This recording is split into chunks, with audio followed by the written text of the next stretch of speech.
मित्रों, आज मैं लोकमान्य तिलक राष्ट्रीय पुरस्कार अभी श्रीमान अजीत डोभाल जी को दिया गया, वो देने के लिए आया हूं। मैं तिलक स्मारक ट्रस्ट का हृदय से धन्यवाद देना चाहता हूं कि अजीत डोभाल जी को पुरस्कार देने के लिए उन्होंने मुझे बुलाया और मुझे ये मौका मिला। मित्रों, हमारे समाज जीवन में पुरस्कार को तमका मानते हैं। पुरस्कार तमका नहीं है। पुरस्कार एक लोगों को प्रेरणा देने का और लोगों के, बड़े लोगों के काम को एक्नॉलेज करने की एक पद्धति है। कोई व्यक्ति जब समाज के किसी भी क्षेत्र में बहुत बड़ा काम करता है, तब वो व्यक्ति नहीं रह जाता है, वो इससे आगे कई गुना आगे निकल जाता है। और समाज का दायित्व है, उत्तरदायित्व है कि ऐसी व्यक्तियों का सम्मान करना। ऐसी व्यक्तियों का जब सम्मान होता है, तब समाज के कृतज्ञ भाव का तो एक प्रकार से निर्वहन होता ही है, क्योंकि जिन्होंने पूरा जीवन समाज के लिए दिया, उनको पुरस्कृत करना वो समाज का उत्तरदायित्व है। परंतु इसके साथ साथ ऐसे व्यक्तित्वों के तरह जीने का भी कई सारे लोगों को प्रेरणा मिलता है, जो ये परंपरा को निरंतर बनता है। और मैं मानता हूं कि आज तिलक पुरस्कार जो अजीत डोभाल जी ने को मिला है, इस देश के लिए जीने वाले, इस देश के लिए काम करने वाले हर क्षेत्र के नागरिकों के लिए ये बहुत बड़ा प्रेरणा का स्थान बनेगा। इसमें मेरे मन में कोई संशय नहीं है। मैं फिर से एक बार अजीत जी को पुरस्कार देने के लिए और पुरस्कार देने के लिए मुझे बुलाने के लिए तिलक स्मारक ट्रस्ट का हृदयपूर्वक धन्यवाद करना चाहता हूं। मित्रों, मैं गुजरात में गृह मंत्री था, तब से अजीत डोभाल जी को जानता हूं। हमारे यहां एक सीरियल बॉम्ब ब्लास्ट हुआ था, मेरा अजीत जी से कोई परिचय नहीं था। मुझे नरेंद्र मोदी जी ने, उस वक्त गुजरात के मुख्यमंत्री थे, उन्होंने कहा था कि सिर्फ ये बॉम्ब ब्लास्ट नहीं, बॉम्ब ब्लास्ट के पीछे जो लोग हैं और देश भर में जितने बॉम्ब ब्लास्ट हुए हैं, उसकी जांच गुजरात पुलिस ने करनी चाहिए। और आप अजीत डोभाल जी को बुलाइए और उनके साथ, आपके अफसरों के साथ बैठकर चर्चा करिए।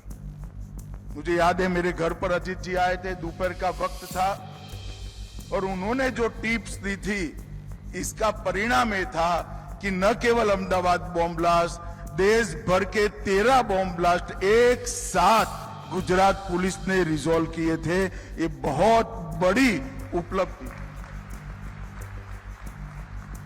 जब मोदी जी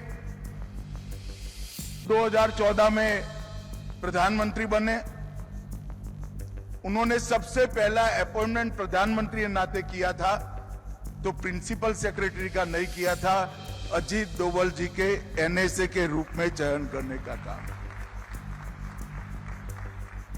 और मोदी जी के कालखंड का जब भी इतिहास लिखा जाएगा, आंतरिक सुरक्षा और बाहरी सुरक्षा की कोई मीमांसा करेगा, तो स्पष्ट रूप से अजीत डोभाल जी के लिए उसको एक स्वर्णिम पृष्ठ रिजर्व रखना पड़ेगा, इसमें किसी को संशय नहीं। मोदी जी गुजरात में थे, तब से चर्चा करते थे कि इस देश की विदेश नीति में रीढ़ की हड्डी का अभाव दिखाई पड़ता है। जब वो प्रधानमंत्री बने, मैंने पहले पार्टी के अध्यक्ष के रूप में और इनके कैबिनेट के साथी के रूप में बारीकी से देखा है। आज भारत की विदेश नीति रीढ़ की हड्डी वाली विदेश नीति बनी है, इसमें कोई डिनाई नहीं कर सकता। हमने सम्मान के साथ दुनिया में हमारा स्थान मजबूत किया है, और मोदी सरकार ने ये जो अचीव किया है, उसमें भी अजीत डोभाल जी का बहुत बड़ा योगदान है। मित्रों, एक युवा अधिकारी गढ़वाल से आकर 72 में 68 में शुरुआती करियर में ही केरल की इनकी कैडर छोड़कर आईबी के डेप्यूटेशन पर आना और फिर 72 से लेकर जब डीआईबी बने तब तक सतत आईबी के ऑफिसर के रूप में हर चुनौती जो देश के सामने आई उसके लिए इनको ही डीआईबी जो उस वक्त के थे उन्होंने नियुक्त किया।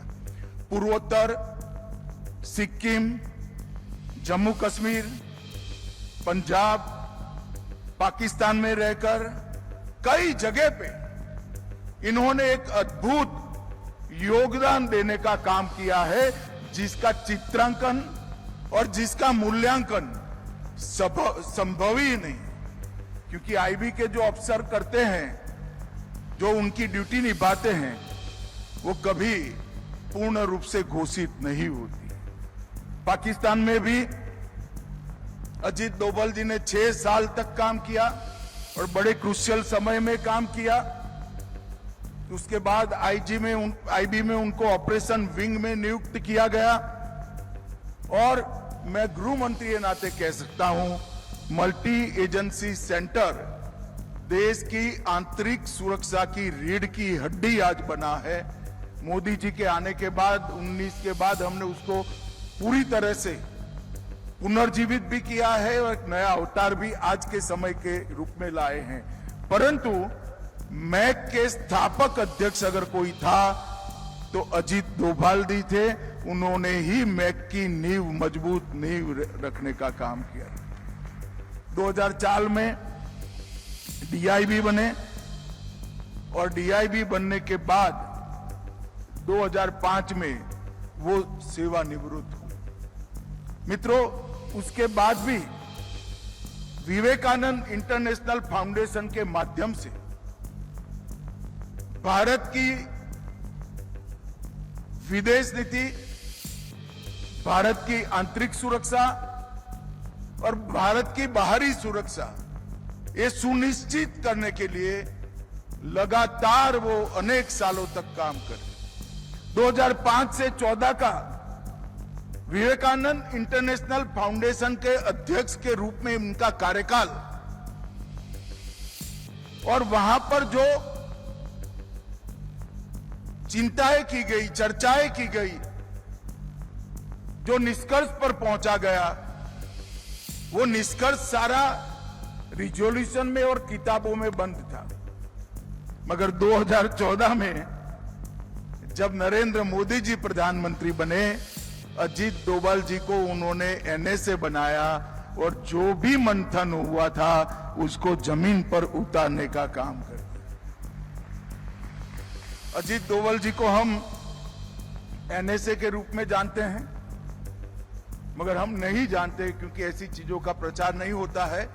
मगर आज मौका भी है, दस्तूर भी है।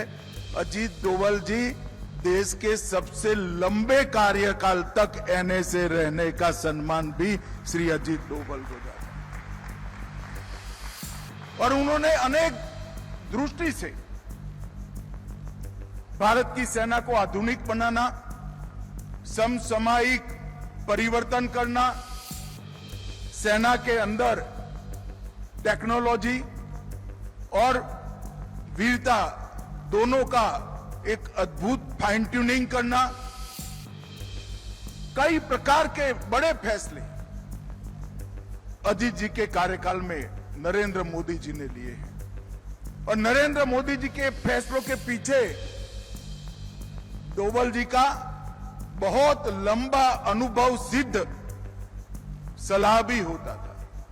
और बहुत, मैं एक वाक्य में भी कहना चाहता हूं, हमारी सेना की सुरक्षा क्षमता और आक्रामक क्षमता को आमूल चूर परिवर्तित करने का काम ये 12 साल में नरेंद्र मोदी जी ने किया है और इसमें डोभाल साहब का बहुत बड़ा योगदान है।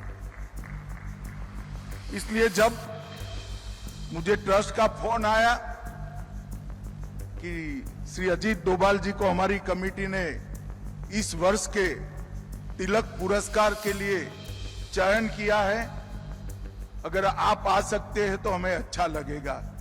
मैं कहूँ आपको तो अच्छा लगेगा नहीं लगेगा मुझे मालूम नहीं है, अगर डोभाल साहब को पुरस्कार देते हुए मुझे बहुत अच्छा लगेगा, मैं जरूर आऊंगा।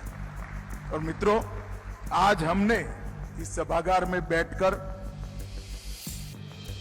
तिलक महाराज की भूमि पर, शिवाजी महाराज की भूमि पर, पेशवाओं की भूमि पर हमने एक बहुत स्तुत्य काम किया है।